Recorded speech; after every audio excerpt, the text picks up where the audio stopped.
کسی کے پاس جیک پاٹ اور پرائیویٹ جیٹ جتنا پیسہ ہوتا ہے وہ دوسروں کو دے دیتا ہے، کسی کے پاس 10 روپے ہوتے ہیں اور کسی کے پاس محض چند میٹھے الفاظ۔ ہر انسان کے پاس جو ہوتا ہے وہ دوسروں کو دیتا ہے، کچھ سوائے تلخ رویے کے اور کچھ نہیں دیتے۔ اگر خوشی چاہیے تو جو تمہارے پاس ہے اسے دوسروں کو بلا وجہ دو، جیسے تمہارے پاس اس وقت رویہ تھا، تم نے اس عورت کو میٹھا رویہ دیا اور خوشی حاصل کی، بالکل اس تاجر کی طرح جس نے ساری رقم قبیلے کو دی اور خوشی حاصل کی۔ وہ سمجھانے کے بعد خاموش ہو گئیں۔ بی بی شاہ نے ان کے ایک ایک لفظ پہ غور کیا، ان کو ایک ایک حرف موتی لگا۔ رحمہ صاحبہ نے کتاب کے اوراق جوڑ دیے، پھر کور کے درمیان میں ڈھیر ساری گلو ڈالی اور کتابوں کے صفحے جو گڈی کی شکل میں تھے ان کو اس گلو پر رکھ دیا، کور کو بند کر کے دبا دیا اور پھر کتاب کو دونوں طرف سے سہارا دے کر عین اس کے اوپر بھاری چیز رکھ دی تاکہ کتاب کے ورق اچھے سے جڑ جائے۔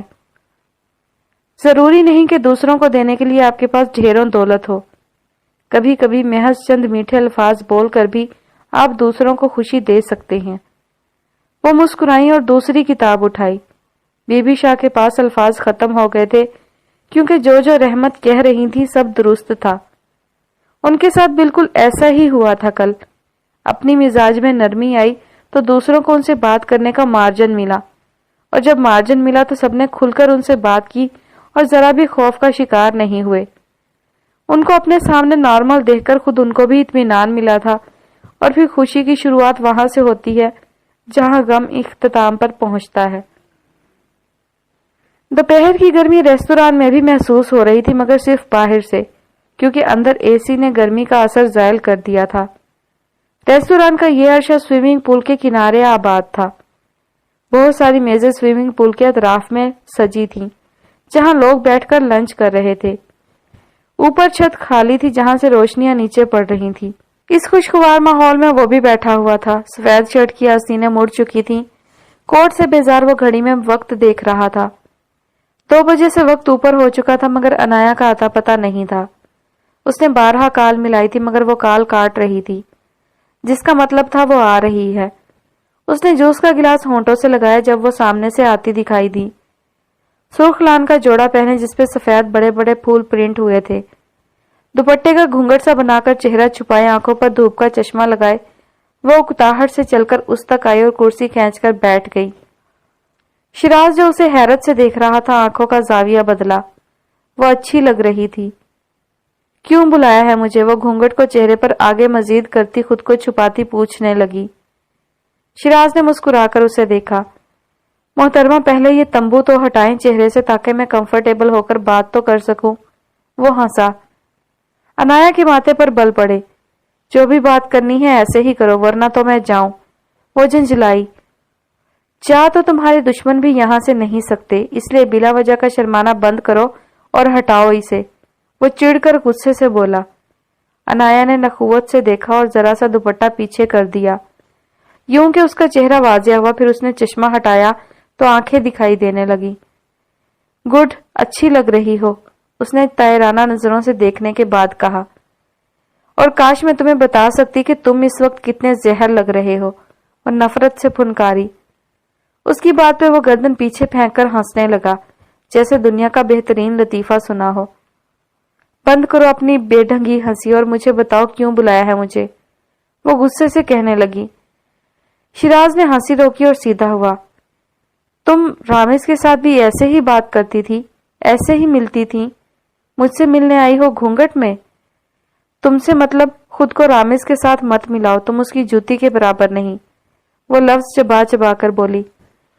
ویل، جوتی کی نوک پر تو میں نے اسے رکھا ہے، اب دیکھو بیچارہ چاہ کر بھی کچھ نہیں کر سکتا، نہ تم سے ملنے آ سکتا ہے اور نہ فون پہ بات کر سکتا ہے۔ انتہائی کوئی گھٹیا اور مفاد پرست انسان ہو تم، اپنے بھائی کو بھی نہیں بخشا۔ انسان نہیں ہو تم، درندے ہو، وہ بھی تڑک کر بولی۔ شکریہ مادام تعریف کرنے کا، مگر کیا ہے کہ محبت میں شراکت برداشت نہیں مجھے، اور میرا چھوٹا بھائی نہ صرف شریک ہو رہا ہے بلکہ تمہیں پورا حاصل کرنا چاہتا ہے۔ اب خود بتاؤ میں کیسے برداشت کروں یہ سب؟ وہ بھویں اٹھا کر پوچھنے لگا۔ تم جیسا انسان محبت کر ہی نہیں سکتا. محبت کرنے والے انسان اچھے ہوتے ہیں اور تم سفاک اور انتہائی ظالم انسان ہو. وہ پھنکاری. برا ہوں مگر دوسروں کے لیے، تمہارے لیے اچھا ہوں. Trust me. اس نے جوس کا گلاس ہونٹوں سے لگا کر نچلا لب کچلا. Just go to hell. وہ گرجی. شیراز پھر سے ہنسا اور پاس پڑا اس کا موبائل اچانک اچک لیا. عنایا نے ہاتھ بڑھا کر روکنے کی کوشش کی مگر وہ لے چکا تھا. چلو دیکھیں تو موصوف نے کتنی کالز کی ہیں. وہ آنکھ کا کونا دبا کر کہنے لگا. میرا موبائل واپس کرو شیراز. اس نے ہاتھ بڑھا کر جھپٹنا چاہا مگر شیراز مزید پیچھے ہو گیا. اس نے جلدی جلدی موبائل کی کال ہسٹری چیک کی. سامنے رامز کے نمبر سے کالز آئی تھی. عنایا نے اس کا نیا نمبر سیو کر لیا تھا. کالز کی تعداد دیکھ کر شیراز نے بھویں اچکائیں. 263 مسڈ کالز. سیریسلی؟ اس بچے کو وہاں کام کے لیے بھیجا ہے یا کسٹمر سروس میں لگوایا ہے؟ وہ حیران تھا. شیراز میرا موبائل واپس کرو ورنہ مجھ سے برا کوئی نہیں ہوگا. وہ دھمکانے لگی. اچھا یہ لو رکھ لو. کیا یاد رکھو گی؟ کتنے بڑے دل کا آدمی ہوں میں. اس نے موبائل عنایا کو پکڑایا جسے اس نے جھپٹ لیا اور پھر پرس میں ڈال لیا. شیراز اس کی لاڈلی معصومیت پہ مسکرا دیا. وہ لڑکی کسی کی بھی جان لے سکتی تھی. کیا کھاؤ گی؟ شیراز نے مینیو کارڈ اٹھایا. زہر آرڈر کر دو. کس کے لیے؟ اپنے لیے. مگر میں تو زہر کھاتا ہی نہیں. تم بتاؤ تو مہنگا ترین آرڈر کر سکتا ہوں. Never mind. وہ ہنسا. بھاڑ میں جاؤ تم اور بھاڑ میں جائے تمہارا زہر. میں جا رہی ہوں. اس نے نفرت سے کہا اور پھر اپنا بیگ اٹھایا اور کھڑی ہوئی. بیٹھ جاؤ. شیراز سنجیدہ ہوا. آنکھوں میں غصہ لہرایا مگر عنایا نے نہیں سنا. میں نے کہا بیٹھ جاؤ عنایا ورنہ مجھے اپنی برائی دکھانے میں وقت نہیں لگے گا. وہ شعلہ بار آنکھوں سے کہہ رہا تھا. عنایا کچھ دیر تک دھڑکتے دل کے ساتھ دیکھتی رہی پھر کسل مندی سے پہلو بدل کر بیٹھ گئی. اب ہو بھی کیا سکتا تھا. شیراز مسکرایا. Good girl. اب بتاؤ کیا کھاؤ گی؟ اس نے نرمی سے پوچھا. عنایا نے گہری سانس بھری. دوپہر کے سائے اب مزید بڑھ رہے تھے کسی تیز سفر پہ رواں دواں. شام کے سائے شہر خاموشہ میں پھیل چکے تھے. ہر طرف روشنیوں کی پھوار برسنا شروع ہو چکی تھی. توصیف اور پرشما پچھلے 4 گھنٹوں سے عاطف مبین صاحب کے انتظار میں گھڑیاں گن رہے تھے. پرشما لاؤنج میں صوفے پر آگے کو ہو کر الرٹ سی بیٹھی تھی. بکھرے بال بار بار چہرے پر پھسلتے. سر سے دوپٹہ سرک چکا تھا. آنکھوں کے گرد مزید خاردار تار کی باڑ آ چکی تھی جیسے کسی نے آنکھوں کی پتلیوں کے نیچے کانٹے اگا دیے ہوں جو بار بار پلکیں جھپکنے پر چبھنے لگ جائیں. سر کی ٹیسیں ویسی ہی تھیں جیسے کسی نے سلاخ اندر گھسا دی ہو اور پھر وقفے وقفے سے اس سر میں گھما رہا ہو. وہ 2 راتوں سے جاگ رہی تھی. ٹھیک سے کچھ کھایا بھی نہیں تھا اور ٹینشن سے برا حال تھا. توصیف لاؤنج کی کھڑکی کے پاس ٹہل رہا تھا. وہ پرشما سے زیادہ اکتایا ہوا لگ رہا تھا. پچھلے 4 گھنٹوں سے خاموش تھا مگر اس کا ضبط ٹوٹ دینے کو تھا. وہ خود پرشما کو عاطف مبین کے گھر لایا تھا اور عاطف مبین کا کوئی اتا پتہ نہیں تھا. ان کے بچے بڑے تھے اور سبھی کسی نہ کسی کام میں مصروف گھر سے باہر تھے. گھر خالی تھا. ملازمہ نے ان کو لاؤنج میں بٹھایا اور عاطف مبین کو فون کیا جس میں اس نے بتایا کہ وہ کچھ دیر تک آ رہا ہے اور یہ کچھ دیر 4 گھنٹوں میں بدل چکی تھی. آپا یہ شخص صرف اپنی قدر بڑھا رہا ہے اس کے علاوہ کچھ نہیں. توصیف نے برداشت کھو کر بلاخر بیزاری سے کہا. پرشما نے ضبط سے آنکھیں میچ لیں. آنکھوں میں شدید چبھن ہوئی اور دل زور سے دھڑک رہا تھا. توصیف نے اسے دیکھا پھر اس کے پاس آ گیا. آپا میری بات سنیں. ہم کسی اور کے پاس چلے جاتے ہیں. پرشما نے گہری سانس بھری. کہیں نہیں جا سکتے توصیف. یہ رقم انہی سے مل سکتی ہے. اب اگر یہ اپنی قدر بڑھا رہا ہے تو بڑھانے دو. قدر بڑھانے سے اس کے گھٹیا پن میں کمی نہیں آئے گی. وہ نفرت سے بولی. مگر ہم کب تک انتظار کریں گے؟ شام ہو چکی ہے. ہسپتال میں بھی انتظار ہی کرنا ہے نا تو یہاں سے ہی. وہ آہستہ آواز میں بولی. توصیف نے تکلیف سے دیکھا اور پھر نظریں گھما دی. پرشما نے ہاتھوں کی انگلیوں کو باہم پھنسا کر ہاتھ ہونٹوں پر رکھا اور آنکھیں بند کر لیں. کچھ دیر ہی گزری تھی جب اس کی گردن ڈھلکنے لگی. گردن ایک طرف مڑی، ہلکی سی لڑک گئی اور اس کی آنکھ کھل گئی۔ آنکھ لگنے کے باعث وہ جھوم رہی تھی۔ توصیف نے گردن موڑ کر دیکھا، وہ اپنی آنکھیں زور زور سے رگڑ رہی تھی۔ تھکاوٹ نے جسم کو چور چور کر دیا تھا۔ سوجی آنکھوں میں خماری تھی، وہ سونا چاہتی تھی، شاید اسے نیند آ رہی تھی، مگر تبھی ملازمہ نے لاؤنج سے سر اندر کیا۔ صاحب آ چکے ہیں مادام، ادھر ہی آ رہے ہیں وہ۔ ملازمہ نے اطلاع دی تو دونوں نے سکون کا سانس لیا۔ شانے ڈھیلے چھوڑ کر دونوں نے پرسکون سانس اندر انڈیلی تھی۔ کرشما اٹھی اور لاؤنج میں ایک طرف ٹیبل پر پڑے جگ سے گلاس میں پانی ڈالا اور چہرے پر چند چھینٹیں ماری تاکہ حواس بیدار ہو جائیں۔ پھر چہرہ گیلا کرنے کے بعد اس نے پانی پیا، جب تک عاطف مبین کوٹ کے بٹن بند کرتا لاؤنج میں آیا۔